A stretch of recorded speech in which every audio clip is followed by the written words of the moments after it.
Assalamualaikum warahmatullahi wabarakatuh. Perkenalkan, nama saya Wiska Alfa dengan NIREM 0205 Di sini saya akan mempresentasikan atau memaparkan materi mengenai perangkat uji tanah sawah atau PUTS. Jadi sebelumnya saya akan menjelaskan apa itu PUTS atau perangkat uji tanah sawah. Jadi PUTS ini terdiri atas satu set alat bahan kimia untuk menganalisis kadar hara tanah sawah. PUTS ini dapat digunakan di lapangan dengan relatif cepat, mudah, murah, dan juga cukup akurat.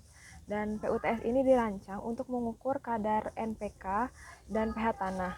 Hasil pengukuran kadar hara NPK ini dikategorikan menjadi 3 kelas status hara mengacu pada hasil penelitian uji tanah. Jadi PUTS ini merupakan penyederhanaan dari pekerjaan analisis tanah yang ada pada laboratorium. Untuk dalam satu paket PUTS ini terdiri dari satu set larutan ekstraksi untuk menetapkan NPK dan pH. Selanjutnya juga ada peralatan pendukung lainnya. Jadi untuk petani atau penyuluh itu tidak perlu lagi ke laboratorium uji tanah untuk mengetahui status unsur hara tanah. Jadi bisa menggunakan PUTS ini dimanapun dan kapanpun. Dengan perangkat uji tanah sawah ini, pengujian dapat dilakukan di lapangan dengan cepat, mudah, dan juga murah, dan hasilnya pun akurat. Jadi secara umum PUTS ini digunakan untuk menilai status kesuburan tanah sawah secara cepat dan juga akurat. Untuk tanah sawah yang mempunyai unsur hara NPK yang tinggi itu berarti dinyatakan sebagai tanah sawah yang subur. Sehingga upaya pelestarian produktivitas lahannya sedikit lebih ringan dibandingkan tanah sawah yang berstatus hara rendah. Manfaat lainnya itu dari pemberian rekomendasi pupuk NPK untuk padi sawah dapat lebih tepat dan efisien sehingga menghemat pemakaian pupuk. Untuk jumlah pupuk yang diberikan masing-masing kelas status hara itu berbeda sesuai kebutuhan tanamannya masing-masing. Adapun prinsip yang digunakan dalam PUTS ini yaitu dapat mengukur hara NPK tanah dalam bentuk tersedia dengan metode kolorimetri atau pewarnaan. Jadi, kadar hara dalam tanah itu dapat ditentukan dengan cara mengekstrak hara tersedia dari tanah dan kemudian mengukur kadar hara yang terekstrak tersebut. Oleh karena itu, reaksi atau bahan kimia yang digunakan dalam alat uji tanah ini pada umumnya terdiri dari larutan pengekstrak atau juga pembangkit warna. PUTS ini juga telah diuji dengan menggunakan contoh tanah mineral dari lahan sawah dengan kandungan P dan K serta pH tanah rendah dan juga tinggi. Untuk uji validasi PUTS ini telah dilaksanakan pada tanah inseptisol, ultisol, entisol, dan vertisol yang tersebar di 146 lokasi di Pulau Jawa. Adapun implikasi penggunaan PUTS ini, dengan adanya PUTS ini yang dapat dioperasikan oleh penyuluh pertanian atau petani terlatih, maka takaran pupuk untuk padi sawah itu dapat lebih tepat dan efisien penerapannya dan dapat juga menjangkau wilayah yang luas. Di petani, penggunaan PUTS ini dapat meningkatkan efisien penggunaan pupuk dan juga dapat memberi keuntungan yang besar. Pun perbedaan uji tanah pada laboratorium dan juga dengan PUTS.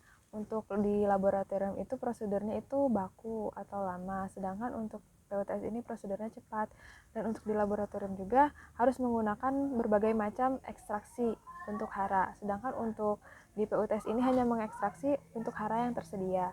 Dan untuk jenis bahannya juga di laboratorium ini banyak menggunakan kimia asam atau basa yang kuat, sedangkan untuk di PUTS ini bahannya itu hanya kimia asam atau basa yang lemah. Untuk penggunaan alat di laboratorium itu menggunakan alat-alat yang canggih seperti AAS, MPAS, ICP, dan juga spektro. Sedangkan untuk PUTS ini menggunakan pengukuran secara kolorimetri atau pewarnaan. Dan untuk di laboratorium juga angkanya kuantitatif seperti ppm atau ppb. Dan untuk di PUTS angkanya lebih kualitatif. Kualitatif itu berarti ketelitian lebih rendah, seperti rendahnya, sedangnya, tingginya, seperti itu. Tahapan penggunaan PUTS ini yang pertama itu persiapan contoh tanah, cara atau metode pengambilan contoh tanahnya. Yang kedua, proses ekstraksi contoh tanah. Yang ketiga, proses pengukuran kadar hara dan penetapannya. Yang keempat, menetapkan rekomendasi pupuk.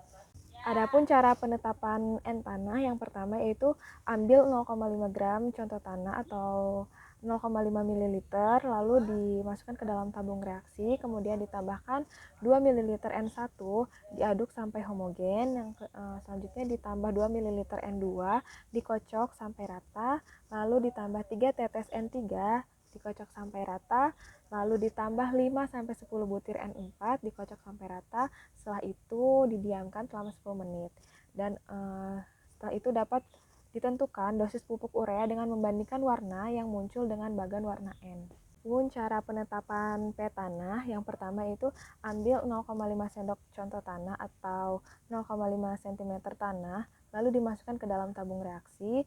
Selanjutnya tambahkan 3 ml P1, diaduk sampai rata, lalu ditambahkan 5-10 butir atau seujung spatula P2, lalu dikocok selama 1 menit. Setelah itu didiamkan selama 10 menit, dan setelah itu dibandingkan warna biru yang muncul dari larutan jernih ini di atas permukaan tanah dengan bagan warna P tanah. Untuk cara penetapan K tanah itu, kita mengambil 0,5 gram contoh tanah atau 0,5 cm tanah yang dimasukkan ke dalam tabung reaksi yang ditambahkan 2 ml pereaksi K1, kemudian diaduk dengan pengaduk kaca sampai rata. Dan selanjutnya ditambahkan 1 tetes pereaksi kedua, dikocok selama 1 menit dengan cara digoyang-goyangkan, lalu ditambahkan 1 tetes pereaksi K3, dikocok sampai rata, didiamkan selama 10 menit. Setelah itu dibandingkan warna kuning yang muncul pada larutan jernih tersebut dengan bagan warna K tanah.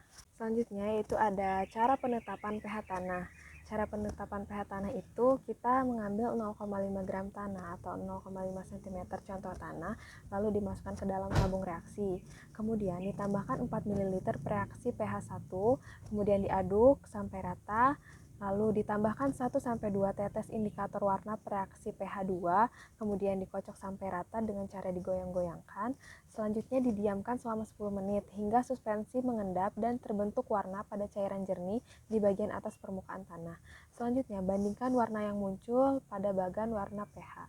Adapun cara penggunaan bagan warna daun saat pemupukan susulan yang dilaksanakan sekitar 25 hari setelah tanam atau fase anakan aktif dan 35 hari setelah tanam atau primordial. Yang pertama yaitu bandingkan warna daun pada padi yang paling atas yang telah membuka penuh dengan bagan warna daun. Selanjutnya pakai takaran pupuk urea sesuai nilai warna daun dan tingkat hasil yang biasanya diperoleh seperti 5, 6, 7, 8. Dengan cara budidaya yang sekarang diterapkan. Adapun hal yang perlu diperhatikan dalam PUTS ini, yang pertama, jangan mengambil contoh tanah dari pinggir jalan, pematang atau gelengan, selokan, tanah sekitar rumah, bekas pembakaran sampah atau sisa tanaman atau jerami, bekas timbunan kotoran ternak, bekas timbunan pupuk dan juga kapur. Untuk yang kedua, hasil pengukuran dari kadar hara ini tidak dapat digunakan untuk pembuatan peta status hara P dan K tanah sawah, karena dalam pembuatan peta status hara P dan K ini memerlukan angka kuantitatif atau penarikan garis batas kelas pada peta. Untuk yang ketiga, ketepatan hasil analisa tanah ini sangat ditentukan oleh pengambilan contoh tanah yang tepat dan mewakili. Jadi, kesimpulan dari penggunaan PUTS ini yaitu untuk mengukur status hara atau NPK dan pH tanah sawah. Yang kedua, sebagai acuan untuk rekomendasi dosis pupuk NPK dan amelioran tanah sawah. Yang ketiga, menghemat penggunaan pupuk. Yang keempat, meningkatkan pendapatan petani. Dan yang terakhir yaitu dapat menekankan pencemaran lingkungan. Jadi sekian presentasi atau materi yang dapat saya sampaikan. Kurang lebihnya saya mohon maaf. Wabillahi taufiq wal hidayah. Wassalamualaikum warahmatullahi wabarakatuh.